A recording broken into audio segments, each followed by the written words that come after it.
Hello, Nerf NIC. It's Duke Wintermall here again with another of my rare YouTube videos. Today is going to be long and boring, unfortunately, as I'm doing a recap video of all of the builds that I've done since my last video, which means this should all be new content for my YouTube subscribers. So hopefully it cuts down on how incredibly boring and long this is. So stick with me, and I hope you enjoyed as much as I do.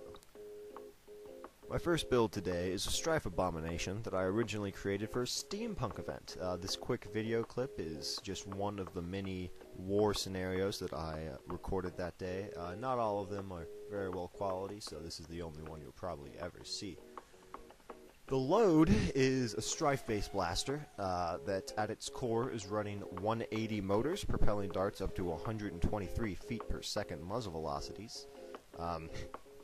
In order to cover the holes cut in the shell, I added 2 unpressed bottle caps. It kind of goes with the steampunk theme.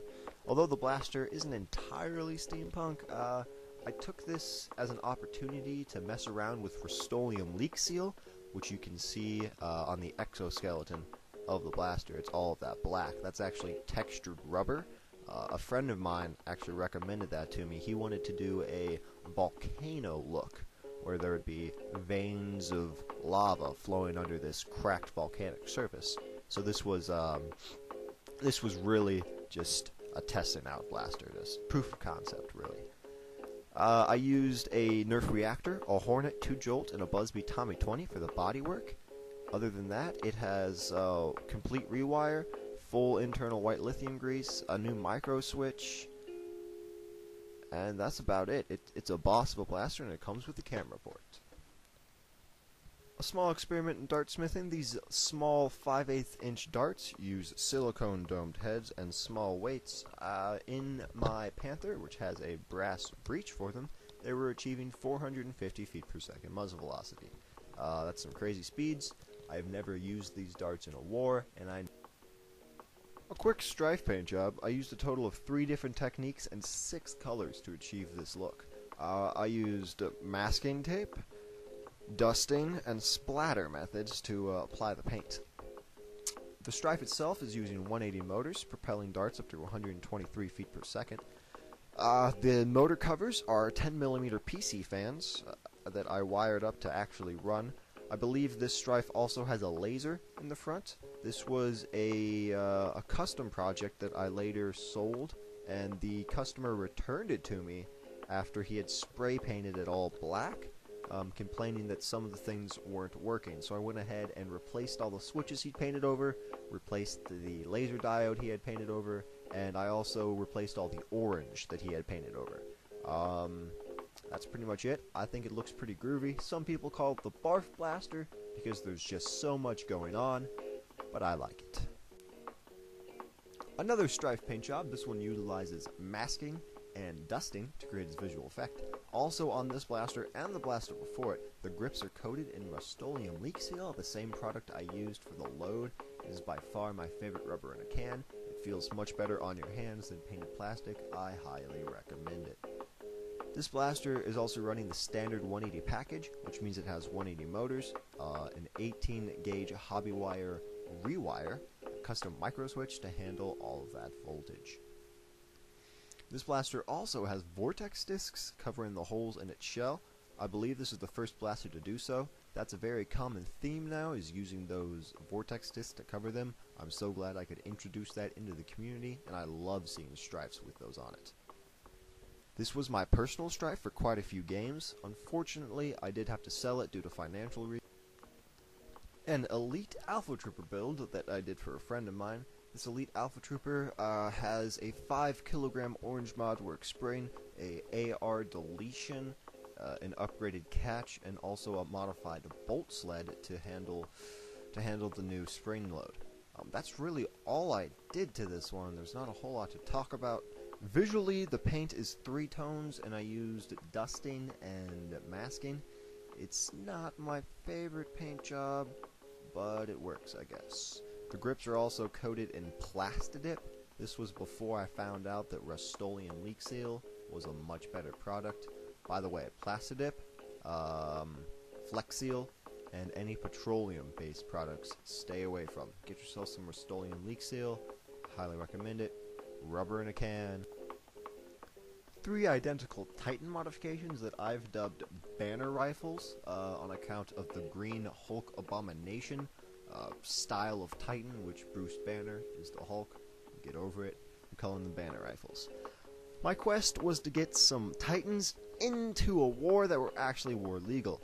To do that, I upgraded the size of the caliber to 3/4 inch, created some custom slugs that are underweight, that really helped with the pulling back the unadulterated rape of the Titan.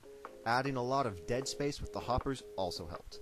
These Titans fire these darts up to 150 to 200 feet per second, depending on how much dead space is in the hopper currently. I really love these Titans. I really love 3/4 inch darts. They're so much fun, and I plan on doing more in the future. A Rampage modification. This modification utilizes soap masking, dusting, and splatter techniques to create its visual effect. Also on the grips, you can see some kind of rubbery substance. This is actually petroleum-based products. Stay away from these. This is where I learned that you don't mess with petroleum. This Rampage has a 5 kilogram orange modwork spring, a reinforced bolt sled, a removed AR, an upgraded catch, and some all-around silicone grease to make things function smoothly. I really like this Rampage. People told me that it kind of has a Jurassic Park feel in person with the paint job. That's cool with me. I'm just glad they like it, and I hope you. Another Strife modification, this one utilizing masking and soap masking to create its visual effect. This recently was sold to a buyer in Australia, so that's heading on down under. Hope they enjoy it. This Strife has the 180 standard package, as I mentioned before. The front end is also a triad attached to a retaliator barrel that is removable, so you have a little extra 3 shots there. The triad also has some extra dart storage sitting up front, and the stockade stock in the back carries 10 extra darts for the triad. It also has a camera attachment port up front if you want to take some video with it. This was actually one of my least favorite paint jobs. I think it kind of looks like a 7-layer salad. I don't like it at all. I'm so glad that Australian dude liked it. I hope you like it, but I don't really care. Another Strife paint job. This one utilizes just masking to achieve its combat medic look. A lot of people told me they really like this red and white theme. I hope you like it too.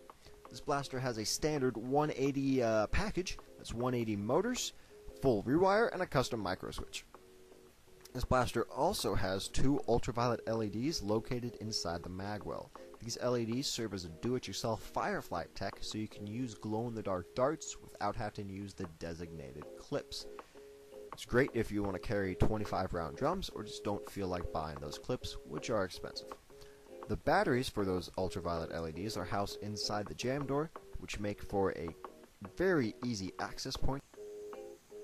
A Rebel Rapid Red modification that I recently completed.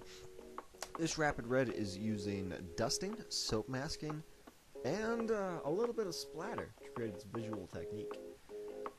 The blaster itself has 180 motors, along with a full rewire and custom micro switch. To cover the motors, I used 11mm PC fans, where in the past I've used 10mm PC fans. These PC fans are of course hooked up to actually run, and they run perfectly. In the stock attachment port, which is a 3/4 inch coupler, I have a voltmeter to accurately tell your voltage.